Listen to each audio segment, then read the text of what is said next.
ये आज की तिलावत अशाया नबी का सहीफा उसका 58 बाब 6 और 7वीं आयत मुक़द्दसा।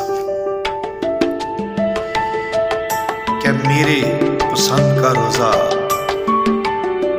ये नहीं कि शरारत के बंधन खोले और खजरवी की कड़ियों को तोड़े और मजलूमों को आज़ाद करे, बल्कि हर एक जुए को तोड़ डाले।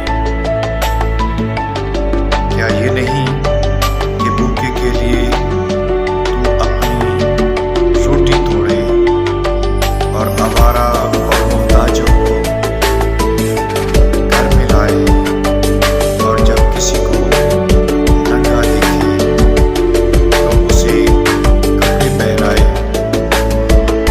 और अपने हमदर्द से न जाए। कलम के पढ़े और सुने जाने पर खुदा की खास बरकतों खुदा का शुक्र।